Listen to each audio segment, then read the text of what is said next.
So how you doing, guys? So today we're gonna talk about the Joker movie. We're gonna talk about basically my takes on it as far as the characters, their acting, and the parts of the movie that basically stood out to me and just threw me for a loop. So spoiler warnings, yes, if you haven't seen the movie, we're gonna talk about it. So click out of the video, come back later, and add your comments on YouTube. So again, let's dive into it. So basically, to me, this entire movie was just a scream for mental health awareness. And that was a huge theme of this movie. That was a huge take on this movie. It basically, from beginning to end, screamed mental health. And the key mental health issues that stood out to me, at least, was delusions, hysteria, just this guy being isolated and having paranoia issues. He seemed schizophrenic. Like, this guy was basically all over the place. And I won't say that it was in a scary way. It was more of a, you felt bad for him.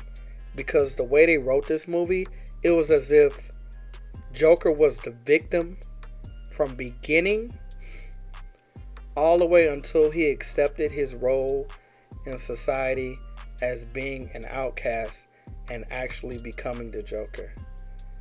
Spoiler warning, this movie, as far as Joker's origin story, is nothing like what you read in the comics. This Joker basically was turned into the Joker by society. And basically, this movie starts off at the beginning showing this Joker as a loving son who was taking care of his mother. He's basically taking care of his mother, making sure she took her medications. He took his medications. He was giving her a bath, feeding her, helping her in and out of bed. His mother basically was sickly. And she did a lot for him as far as his character, as far as giving him confidence, speaking highly of him, making him feel like a human being in this isolated world. And you can tell that she was, in a way, one of the few people that he could talk to and that he could vent to. And in a way, he was the same for her. So when this movie took you through the many twists as far as explaining, hey, now we're going to mess with you this way, we're going to isolate you even more, it really threw you for a loop. So the first scene that stood out to me was when he and his mother were arguing. She locked herself in the bathroom and she basically told him, her name was Penny Fleck in the movie, she basically told him, I'm not going to have a conversation with you until you calm down, until you're no longer angry. And basically this was when he snooped into her mail and actually read one of the letters that she was mailing to Thomas Wayne. For one, after finishing the movie, I don't believe she actually was mailing those letters. I don't believe those letters were going anywhere but the trash. And two, if she was mailing those letters, it shows a deeper level of the parent having mental issues, which it seemed like she wasn't all there as well, and then him having mental issues. But again, this is the earlier part of the movie, so it's a lot of things that are kind of fleshed out and filled in once you get to the end. So in that conversation, he tries to confirm what he read in the letter, because basically the letter was saying that Thomas Wayne, Bruce Wayne's father, for those who don't know, that's Batman, and his father was his father. And it was basically saying, hey, I know you probably don't want me to write this letter, but me and your child need support. I'm probably about to die, or I'm on my last leg, so it would be helpful if you reached out and helped us. In that one scene, he learned, one, his mom was terminal and she was about to die soon. Two, he learned, bombshell, that his father was one of the richest people in the town and he and his mom at the time was struggling, pretty much living paycheck to paycheck in the slums. And it was really like crazy because it showed, now here's this loving son who the only person that he's not isolated from is his mom. The only person he trusts is his mom, and he's losing that as well. He's losing that trust with her, and he's forming a breakdown, which was crazy to me how they ran into it. The next scene that stood out to me was when he met Zaza Beetz, and in the film she played his one love interest, and it was kind of funny because he first met her in the elevator when she was with her child, her daughter, and basically she was being silly, and she did a little finger gun to her head, basically emulating that she was blowing her brains out. Okay, we know he's already mentally messed up, so she meant it as a joke, but in that scene it was as if Joker took it as serious, not a joke. Later on, we end up seeing him follow her to work. We end up seeing her supporting him when his mom is ill and she ends up having a medical issue that puts her in a hospital. We see him busting into her apartment one night and sitting on the couch, and she's not there, and we see him knocking on the door, coming to her apartment, and they make love. They have sex. We don't get a hint.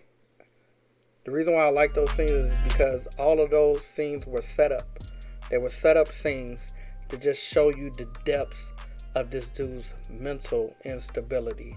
Because after all of that, once we get to that last scene with her to where he basically bursts into her apartment and just sits on the couch, and she comes out in her robe and she's surprised he's there. The surprise isn't, oh, hey, you're home, or hey, when did you get in? The surprise is, why are you in my house? Get out, my daughter's here, my daughter's sleeping. And it's at that moment that you realize they never had a relationship. She knew who he was.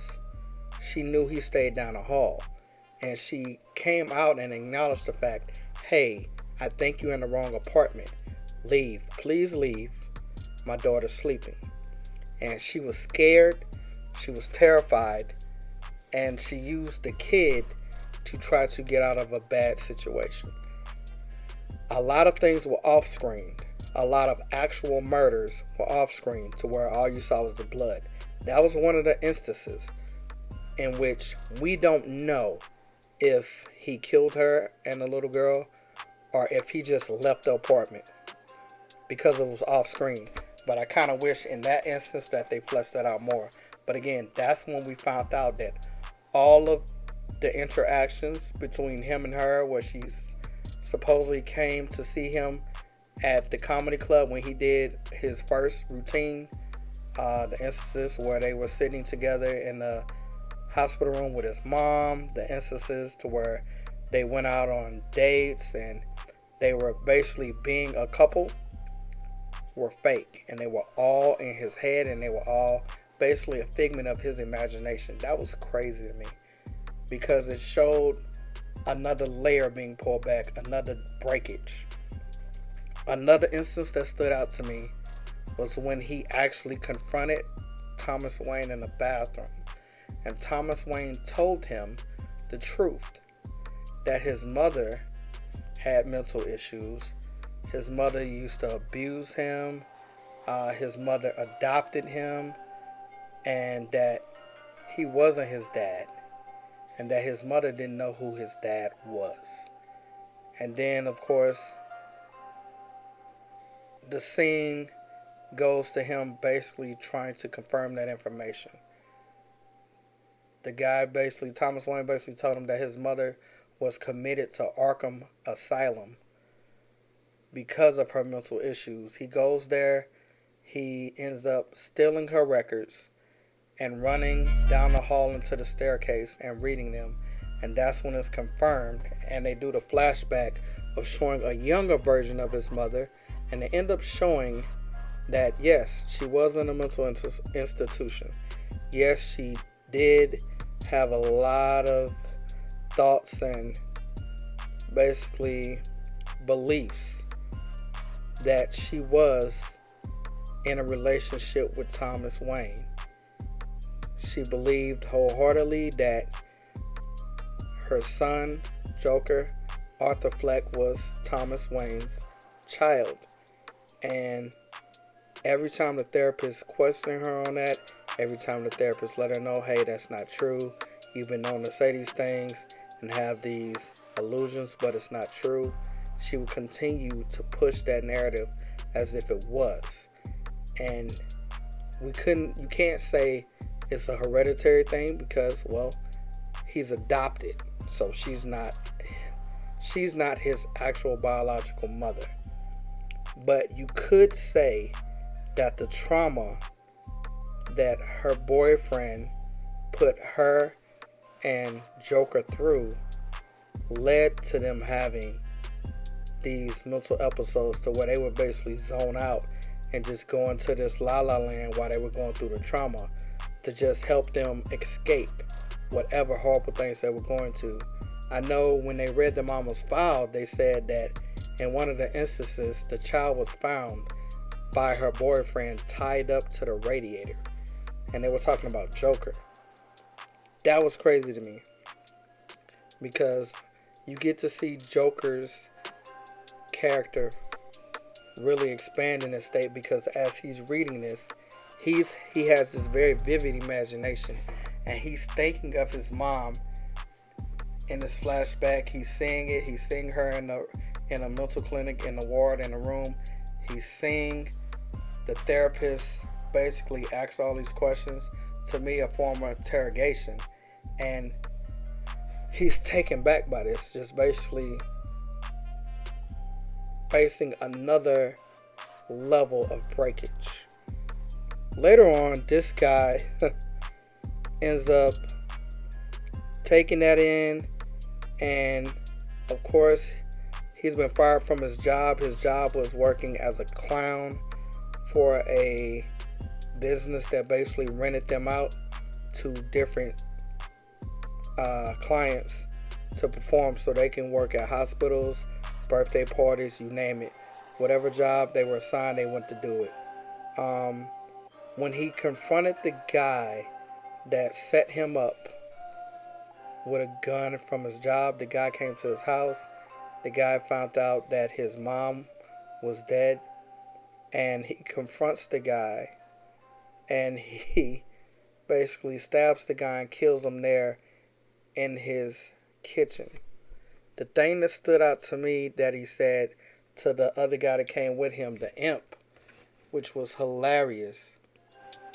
He told Gary, the midget, that you can go. I'm not going to hurt you. I'm not going to do anything to you. You were always nice to me.